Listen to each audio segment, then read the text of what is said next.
The following is a presentation of the Greater Ontario Junior Hockey League.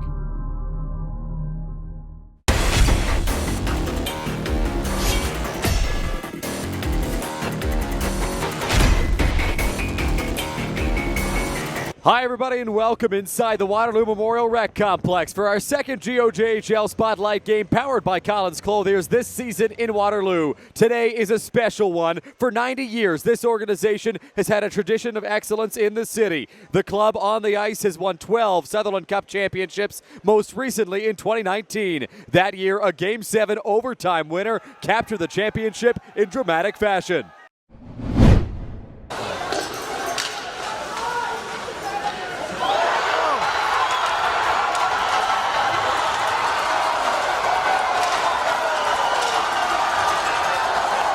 It just happened so fast. I threw it on net. Next thing you know, I'm throwing my bucket off. It's like waking up on Christmas every goddamn morning for the rest of your life. It's the best feeling in the world, and I honestly wouldn't trade this for anything.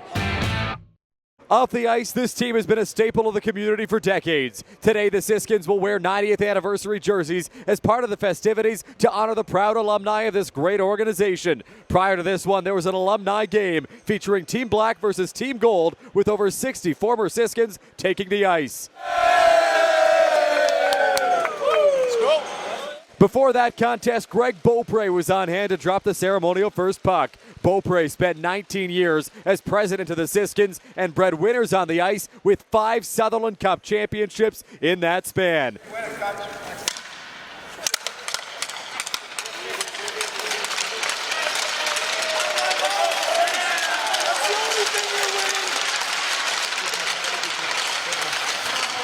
The current-day Siskins take the ice looking to get back in the win column in their quest for the Western Conference's final playoff spot. Devin Ferroni has been a big bright spot for them on the back end, with the Oshawa Generals draft pick putting up 21 points in 34 games. The organization celebrates Alumni Day today with one of their most historic rivals on the other side as they welcome the Stratford Warriors to town. The Warriors come in having won 2 in a row and made a big splash at the deadline with the return of Jonas Schmidt. Schmidt has 5 points in 7 games since he came back and has scored in his last 2 contests. In goal today, the Siskins send out 20-year-old netminder Nolan Chartrand. Chartrand has put up a .299 goals against average and a .909 save percentage this season. He'll be matched up with fellow 20-year-old goaltender Carter McDougall, who has a .241 goals against and a .910 save percentage on the year. Throughout the concourse today, there's memorabilia from past generations of Siskins in Waterloo, and ahead of this one, the current generation of Siskins got some words of encouragement from former coaches and players. This is what it's all about. I mean, I went straight to my stall. This is where this was my home. I used to decorate it and have a good time with the tendy beside me. Loved playing here, fellas. What you're playing for, boys, okay? It'll happen. Just make the party. Get to the dance, it'll happen. It was a hell of a ride here. It's a great organization. Like he was saying, you just got to buy into one another, right? Like nobody matters other than the guys in this room. Coaching staff, players, trainers, everyone. Everyone in this room is a part of one team, and we got to be pulling the boat in one direction. I came down here in 1960, play hockey. Never left. Some of my best memories weren't in this rink, just over across the tracks. And I was very fortunate. I won it twice as a player. And one of my best buddies, along with Chuck, Fridge, these guys, we went up north scouting for players, bring them back. And they were awesome. That was 1960. Here it is, 2024, and I'm still coming to the frickin' rink. That's what you guys will be doing, hopefully at my age. Okay? Good luck, and kick the shit out of it. Waterloo Mayor Dorothy McCabe dropped the ceremonial first puck to kick things off. Let's go to Terry McCutcheon, Siskins alumni and 2-time Sutherland Cup champion, inside the Siskins dressing room with their starting lineup. Starting on left wing, 57 Kleiner, are you ready? Kleiner, are you ready? Yep. Center, 88 Doyle, are you ready? 17 Nealer, where are you? Boston, where are you?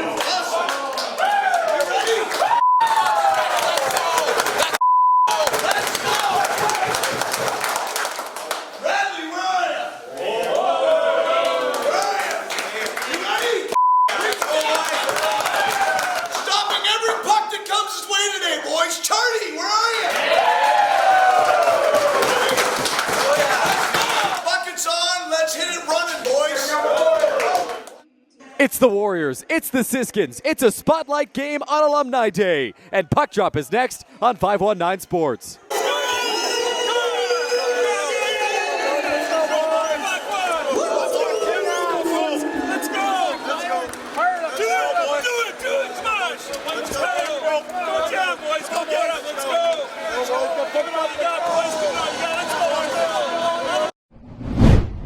Drew Hodge. Hodge for Heath Bogart. Bogart sends it past to Carter Petrie. Petrie over the blue line. On the far wall, a shot. That one turned away by Chartrand.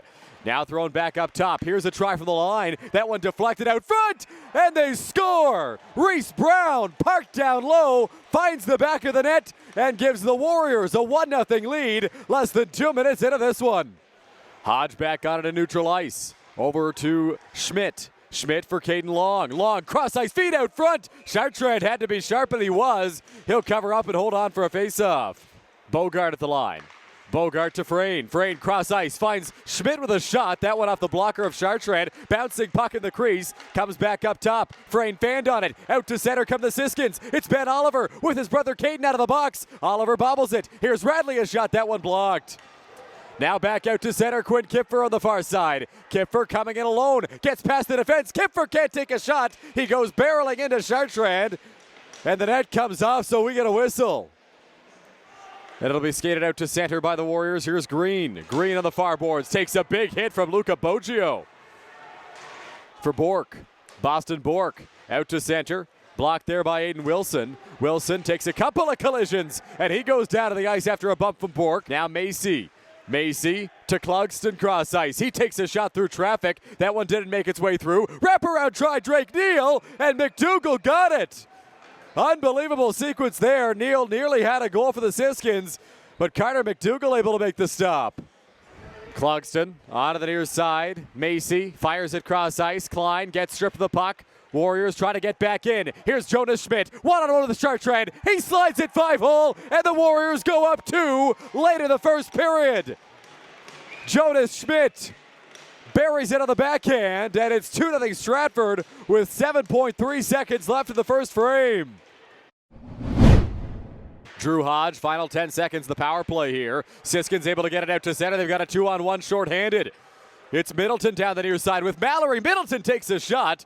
McDougall got a piece, able to keep it out. Schmidt throws it down low for Nagy. Hunter Nagy spins back. Nagy centers. Schmidt a shot. He scores. Jonas Schmidt, his second of the game, 4th of the season, and it's 3-0 Stratford. 3.5 minutes into the second. Nagy in his own end. Nagy for Schmidt. Schmidt has Long streaking. Flips the pass to him. Caden Long skates into the shot. He takes a big hit in the slot. Puck played off the wall out to center. Warriors force it by. It's Reese Brown with Dax Vader. Brown cross ice. Vader a shot. Pad save by Nolan Chartrand. What a stop. Trying to work it free Nagy. It'll be taken back though by the Siskins. Klein centers. Bork a shot. Saved by McDougall. He'll dive on the loose puck. And hold on.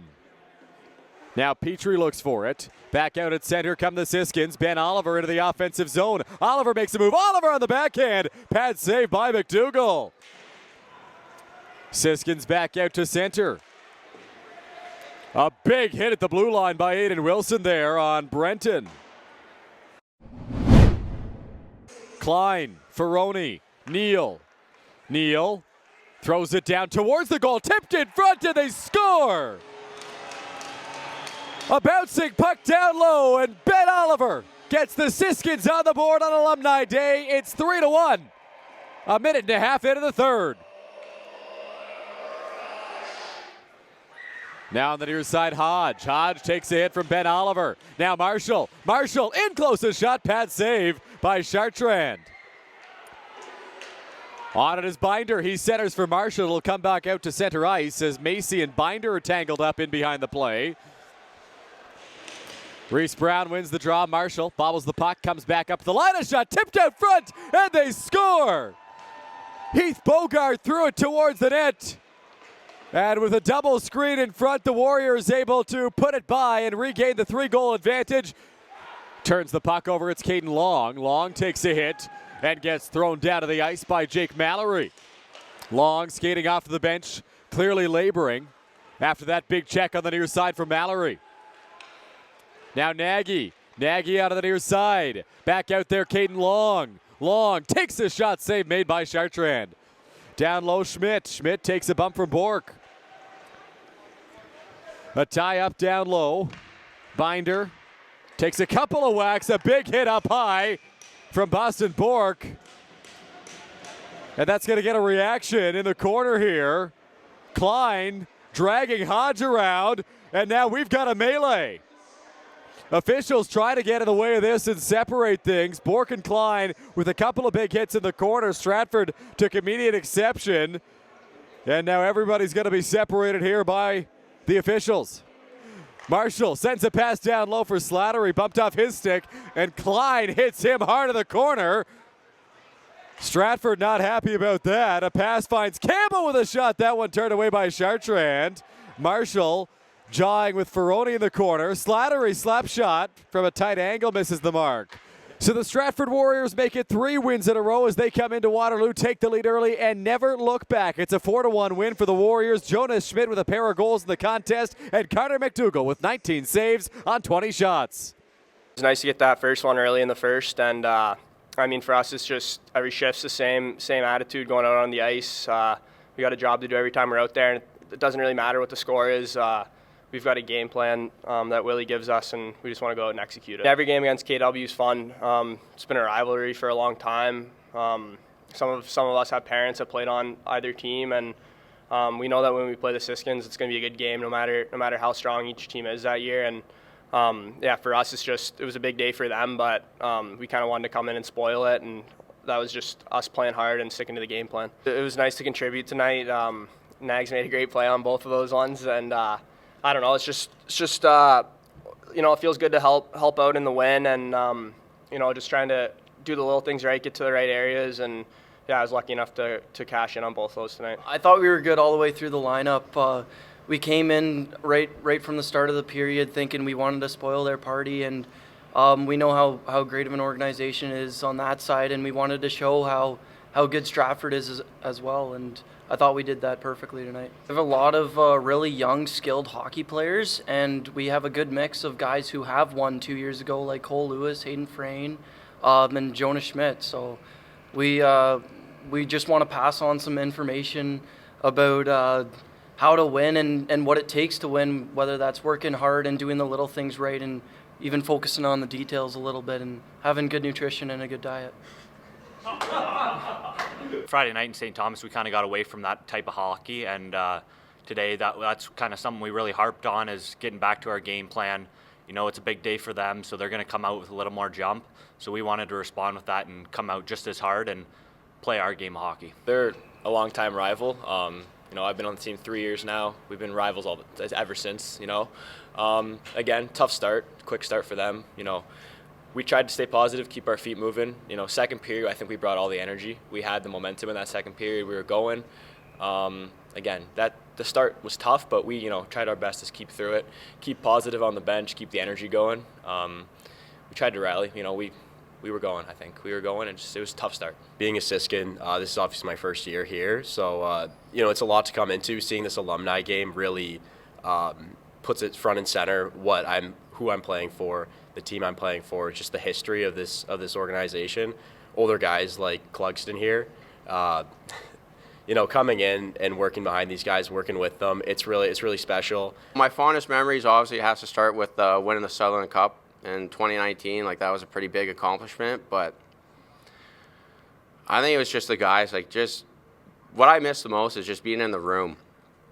You know, the hockey was fun, the practices were fun, obviously, but I miss just being in the room 2 hours before a game with the group of guys we had, like just the conversations we had, the stuff off the ice, you know, the get-togethers, the team dinners. Like, at the time, you don't really think about it.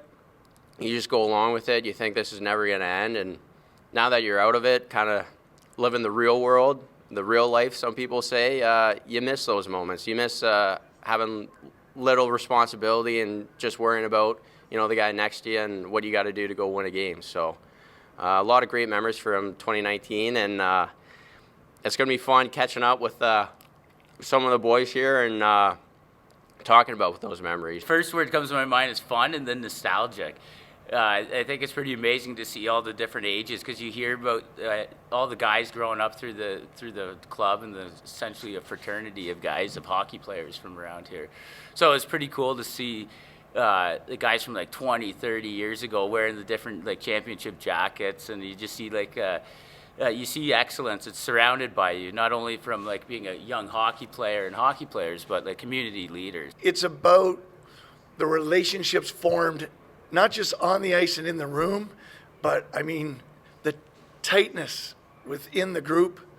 You know, we always used to say, is it winning that creates togetherness, or is it the togetherness that then creates the winning? And somewhere in there lies the truth. But you know what? We did everything together. We were at the rink. We were away from the rink. We'd go bowling. The executive would have Sunday morning breakfast, bacon and eggs. I mean, now the nutritionist would say, "Are you kidding me?" But we knew that at 9 a.m. we were going to be served breakfast by the executive. And, you know, that was during the playoffs. And then, like I said, there was a 5-pin bowling lane just behind the Hoother. We'd go there, and all the boys would play. And, you know, it was just a hoot. And, yeah, so it was exciting, and it was very formative, and, you know, it was a great time. A great honor. It's a great privilege. I take it with pride. It's an amazing opportunity that I'm thankful, obviously, with Anthony and Errol for giving me this opportunity. Mike, Camilleri, and BJ for trusting our staff, you know, with myself, Elijah, Jake, and Anthony Marshall. It's great. It's a great staff to be around. And yeah, there's times that we all sit in the room and we have pictures in our coach's office of, you know, Jeff Ward, Jerry Harrigan, you know, Chuck Nelson, like legends of black and gold. And I think to be a part of that is something right now, like you're in it, so you don't really know, but I'm sure once I get older, I'm going to sit there and be like, I'm so thankful my first head coaching job in the GOJHL was with the KW Siskins. Somebody who grew up in Stratford, going to watch these games back in the 80s, you know, just knowing how competitive that rivalry was for such a long time, and maybe for a few years kind of went away, but I think again it's come back here in the last few years again. So it's great when hockey teams in the GOJHL have an opportunity to honor the players of the past, and it'd be great to see some of these guys out here before the game that you know, I remember going to watch as a youngster at the Alumni Arena. So you know, hopefully Jerry Harrigan's here. I haven't seen Jerry in a little bit, and it'd be great to catch up with some of these guys. When I became president almost 2 years ago, this was a date that we definitely had circled on the calendar. And, you know, you think of the history, not of just junior hockey, but the history of hockey in general, NHL, professional. To be around for 90 years just talks about the sense of community and stronghold that this Siskins team has for the region of Kitchener-Waterloo. So it's amazing for me to, you know, come in and meet past alumni from the 60s and the 70s and the 80s, and, you know, players that, you know, played the last couple of years. Definitely great, and to be a part of today and be a part of this history is something that's very honorable for me, and definitely very excited for the whole entire day and all the festivities. It's definitely seeing some of the alumni wearing their jackets in its pristine condition from the 50s and the 60s. And, you know, I've played for some great organizations at the junior hockey levels that are, you know, synonymous with excellence as well, and pro hockey as well. But the sense of community and the sense of pride that the region of Kitchener-Waterloo is just amazing, and you can't really describe it. And seeing volunteers that have been around the organization for 30, 40 years, we have volunteers that, you know, met each other 50 years ago or 40 years ago, you know, on a bus trip to go watch the Siskins play. So, you know, it's definitely exciting, but just to think about, you know, the history and the roots that it has in the community, that's what's most important to me. As a Siskin, you know, I've been welcomed in from players, older players, newer players, the staff, obviously. Like Clugston said, these guys work really hard. Everyone works hard in this organization, so we're just got to keep working hard towards the playoff push, and that's really what's important for us.